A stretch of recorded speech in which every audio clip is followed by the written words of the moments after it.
श्री सीताराम चंद्राभ्याम नमः। बालकांड 12वां सर्ग। राजा का ऋषियों से यज्ञ कराने के लिए प्रस्ताव। ऋषियों का राजा को और राजा का मंत्रियों को यज्ञ की आवश्यक तैयारी करने के लिए आदेश देना।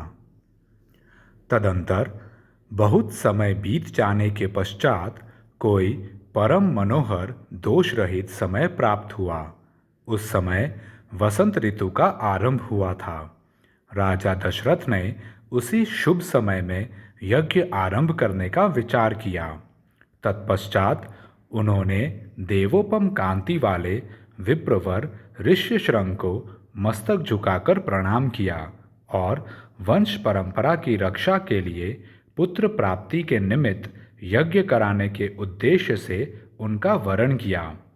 ऋष्यशृंग ने बहुत अच्छा कहकर उनकी प्रार्थना स्वीकार की और उन पृथ्वीपति नरेश से कहा, राजन, यज्ञ की सामग्री एकत्र कराइए। भूमंडल में भ्रमण के लिए आपका यज्ञ संबंधी अश्व छोड़ा जाए और सरयू के उत्तर तट पर यज्ञ भूमि का निर्माण किया जाए।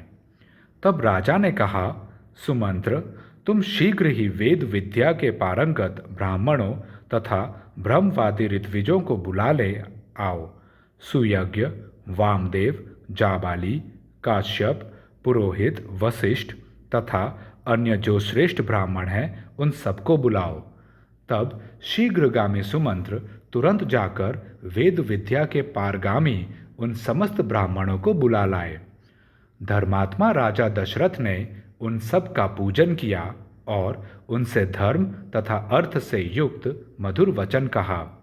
महर्षियों, मैं पुत्र के लिए निरंतर संतप्त रहता हूँ। उसके बिना इस राज्य आदि से भी मुझे सुख नहीं मिलता है। अतः मैंने यह विचार किया है कि पुत्र के लिए अश्वमेध यज्ञ का अनुष्ठान करूं। इसी संकल्प के अनुसार मैं अश्वमेध यज्ञ का आरंभ करना चाहता हूँ। मुझे विश्वास है कि ऋषि पुत्र ऋष्यशृंग के प्रभाव से मैं अपनी संपूर्ण कामनाओं को प्राप्त कर लूँगा।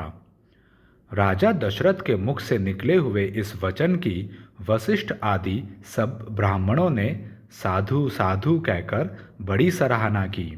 इसके बाद ऋष्यशृंग आदि सब महर्षियों ने उस समय राजा दशरथ से पुनः यह बात कही, महाराज, यज्ञ सामग्री का संग्रह किया जाए, यज्ञ संबंधी अश्व छोड़ा जाए तथा सरयू के उत्तर तट पर यज्ञ भूमि का निर्माण किया जाए।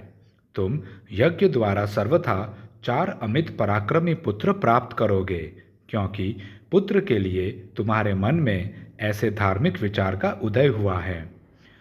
ब्राह्मणों की यह बात सुनकर राजा को बड़ी प्रसन्नता हुई। उन्होंने बड़े हर्ष के साथ अपने मंत्रियों से यह शुभ अक्षरों वाली बात कही।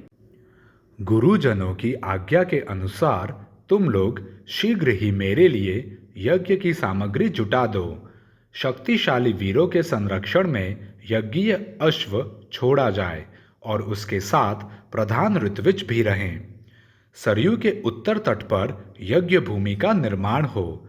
शास्त्रोक्त विधि के अनुसार क्रमशः शांति कर्म, पुण्याहवाचन आदि का विस्तार पूर्वक अनुष्ठान किया जाए, जिससे विघ्नों का निवारण हो। यदि इस श्रेष्ठ यज्ञ में कष्टप्रद अपराध बन जाने का भय न हो तो सभी राजा इसका संपादन कर सकते हैं, परंतु ऐसा होना कठिन है, क्योंकि ये विद्वान ब्रह्म राक्षस यज्ञ में विघ्न डालने के लिए छिद्र ढूंढा करते हैं। विधिहीन यज्ञ का अनुष्ठान करने वाला यजमान तत्काल नष्ट हो जाता है। अतः मेरा यह यज्ञ जिस तरह विधि पूर्वक संपूर्ण हो सके वैसा उपाय किया जाए। तुम सब लोग ऐसे साधन प्रस्तुत करने में समर्थ हो। तब बहुत अच्छा कहकर सभी मंत्रियों ने राजराजेश्वर दशरथ के उस कथन का आदर किया और उनकी आज्ञा के अनुसार सारी व्यवस्था की। तत्पश्चात उन ब्राह्मणों ने भी धर्मज्ञ नृपश्रेष्ठ दशरथ की प्रशंसा की और उनकी आज्ञा पाकर सब जैसे आए थे वैसे ही फिर चले गए। उन ब्राह्मणों के चले जाने पर मंत्रियों को भी विदा करके वे महाबुद्धिमान नरेश अपने महल में गए। इस प्रकार श्री वाल्मीकि निर्मित आर्ष रामायण आदि काव्य के बालकांड में 12वां सर्ग पूरा हुआ। जय श्री राम।